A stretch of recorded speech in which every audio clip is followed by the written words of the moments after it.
وَلَقَدْ يَسَّرْنَا الْقُرْآنَ لِلذِّكْرِ فَهَلْ مِن مُّدَّكِرٍ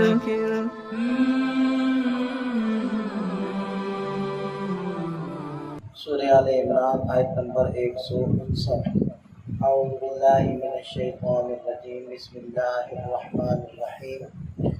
فبما رحمۃ من اللہ لنت لهم ولو كنت فظا غلیظ القلب لانفضوا من حولك فاعف عنهم واستغفر لهم وشاورهم في الامر فاذا عزمت فتوکل علی اللہ ان اللہ يحب المتوکلین۔ غزوہ احد کے اندر چند صحابہ کرام کی لغزش اور خطا کی وجہ سے مسلمانوں کو اور نبی پاک صلی اللہ علیہ وسلم کو تکلیف پہنچی، جسمانی تکلیف بھی تھی اور روحانی اور قلبی تکلیف بھی تھی۔ تو اب اس کا یہ اثر ہو سکتا تھا کہ نبی پاک صلی اللہ علیہ وسلم کے قلب اطہر میں اپنے شاگردوں اور اپنے رفقاء کے بارے میں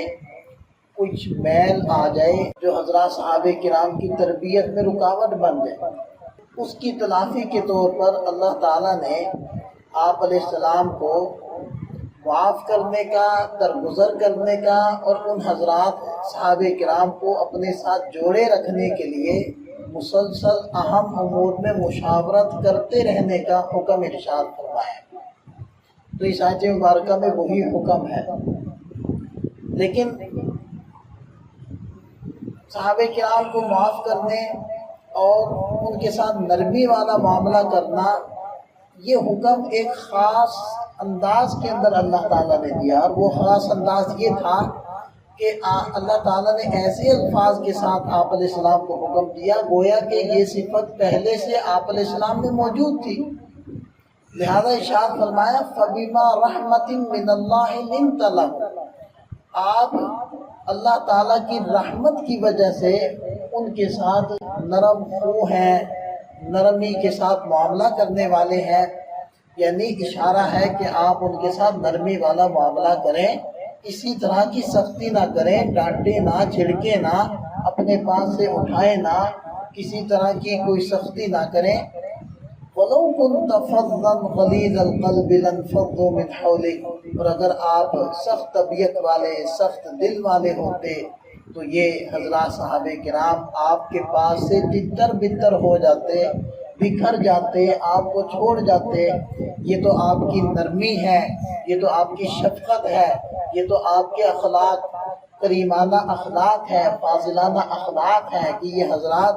آپ کے ارد گرد ایسے جمع ہیں جیسے کہ پروانہ شمع کے ارد گرد جمع ہوتا ہے۔ اور جہاں اس میں آپ صلی اللہ علیہ وسلم کو ہدایت دی جا رہی ہے، وہاں ان تمام لوگوں کے لیے ہدایت ہے کہ جن کو اللہ تعالیٰ نے کوئی ایسا مرتبہ عطا فرمایا ہے کہ وہ مقتدا کی حیثیت سے ہیں اور وہ لوگوں کو لے کر چل رہے ہیں، تو ان کے لیے حکم یہی ہے کہ وہ نرمی والی طبیعت اپنائیں۔ خاص طور پر جو لوگوں کو نصیحت اور دعوت و تبلیغ کے کام کے ساتھ منسلک ہوتے ہیں تو ان کو بہت زیادہ ان چیزوں کا سامنا کرنا پڑتا ہے۔ لوگ قدر نہیں کریں گے، لوگ آگے سے باتیں بنائیں گے، لوگ خام خواہ الزامات لگائیں گے،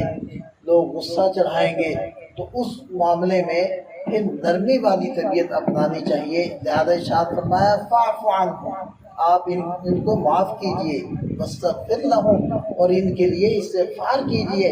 اگرچہ اللہ تعالیٰ معافی کا اعلان کر چکے ہیں، سابقہ آیات میں آ چکا ہے کہ اللہ تعالیٰ نے معاف کر دیا، لیکن پھر بھی ان حضرات کی قلبی تسلی کے لیے آپ ان کے لیے استغفار کیجئے۔ وَشَاوِرْهُمْ فِي الْأَمْرِ، اور اہم امور کے اندر، چاہے وہ اہم امور دینی ہوں، چاہے وہ دنیاوی ہوں یعنی حکومت کے معاملات ہوں، ان اہم امور میں آپ ان سے مشاورت جاری رکھیں تاکہ ان حضرات کی دلجوئی ہوتی رہے۔ دیکھیں یہاں ایک مشاورت کا حکم بھی اللہ تعالیٰ نے ارشاد فرمایا ہے،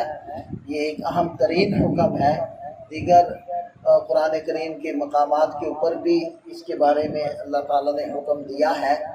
تو آپ علیہ السلام صاحب وحی تھے، یعنی ہر معاملے میں اللہ تعالیٰ کی طرف سے رہنمائی مل جاتی تھی، اس کے باوجود حکم تھا کہ آپ مشاورت سے چلیں اور مشورہ کیا کریں۔ اور بہت سارے ایسے امور ہیں جیسے کہ غزوہ احد کے اندر لڑنا باہر کھلے میدان میں جا کر، اسی طرح غزوہ احزاب کے اندر خندقیں کھودنا وغیرہ وغیرہ، ایسے بہت سارے معاملات ہیں جن میں نبی پاک صلی اللہ علیہ وسلم نے مشورہ کیا اور اسی مشورے کے مطابق عمل کیا۔ تو مشورہ ایک مستقل حکم ہے، اور ایک حدیث پاک میں آتا ہے کہ ما خاب من استخار وما ندم من استشار، کہ جس نے استخارہ کیا وہ خائب نہیں ہوگا، یعنی ناکام نہیں ہوگا، اور جس نے مشاورت کر لی وہ کبھی نادم نہیں ہوگا۔ اور اسی طرح ایک اور حدیث پاک میں ہے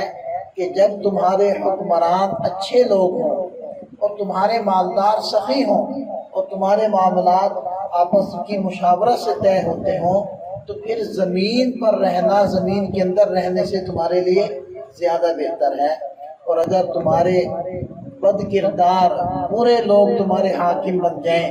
مالدار کنجوس ہو جائیں، اور تمہارے معاملات عورتوں کے سپرد ہو جائیں، یعنی کہ ان کی منمانی یا ان کی دلجوئی اور خوشنودی کے لیے معاملات طے کیے جائیں، تو پھر تمہارا زمین کے اوپر رہنے سے زمین کے اندر رہنا زیادہ بہتر ہے، یعنی مر جانا زیادہ بہتر ہے۔ تو اس لیے امور کے اندر مشاورت کو بہت زیادہ اہمیت کے ساتھ بیان کیا جائے۔ اب آپ یہ دیکھیں کہ اس سے بڑی بات اور بڑی چیز کیا ہوگی کہ نبی پاک صلی اللہ علیہ وسلم صاحب وحی ہیں، اور آپ کو حکم دیا جا رہا ہے کہ آپ صحابہ کرام سے مشورہ کیا کریں۔ اور پھر آگے اگلی بات ارشاد فرمائے فَإِذَا عَزَمْتَ فَتَوَكَّلْ عَلَى اللَّهِ، بلکہ یہاں ایک اور میں بات ذکر کر دوں کہ یہ جو مشاورت والا حکم تھا صحابہ کرام کے ساتھ، یہ محض صحابہ کرام کی دلجوئی کے لیے نہیں تھا، مطلب یہ نہیں تھا کہ آپ بس ان کا دل رکھنے کے لیے ان سے پوچھ لیں اور کیا کریں اپنی مرضی، ایسا نہیں تھا، بلکہ کتنے معاملات ایسے ہیں کہ خود نبی پاک صلی اللہ علیہ وسلم کی چاہت وہ نہیں تھی، لیکن چونکہ اکثر صحابہ کرام کی مشاورت یہی تھی، ان کی طرف سے مشورہ یہی تھا، تو آپ علیہ السلام نے اس کے مطابق فیصلہ کیا۔ تو محض دلجوئی کے لیے نہیں تھا، بلکہ باقاعدہ عمل کرنے کے لیے مشاورت تھی۔ اور دیکھیں کہ آپ علیہ السلام اپنی موجودگی میں ہر معاملے کو وحی کے ذریعے سے حل کر سکتے تھے، لیکن بعد میں امت کو ایک طریقہ آپ علیہ السلام دینا چاہتے تھے، لہذا اپنی زندگی میں آپ علیہ السلام نے بہت سارے امور کو مشاورت سے طے کیا تاکہ بعد والی امت اس کے اوپر عمل کر کے اپنے معاملات کو سنوار سکے اور بہتر طریقے سے چلا سکے۔ اور پھر ارشاد فرمائے فَإِذَا عَزَمْتَ فَتَوَكَّلْ عَلَى اللَّهِ، جب آپ نے کوئی معاملہ مشاورت سے طے کر لیا اور اس کے اوپر پکا فیصلہ کر لیا، دل مضبوط کر لیا، تو بس پھر فَتَوَكَّلْ عَلَى اللَّهِ، پھر اللہ پر توکل کر لیں، بھروسہ کر لیں، کیونکہ جو خیر تھی وہ اللہ تعالیٰ نے ڈال دی ہے۔ ان اللہ یحب المتوکلین، یقیناً اللہ تعالیٰ توکل کرنے والوں کو پسند فرماتے ہیں۔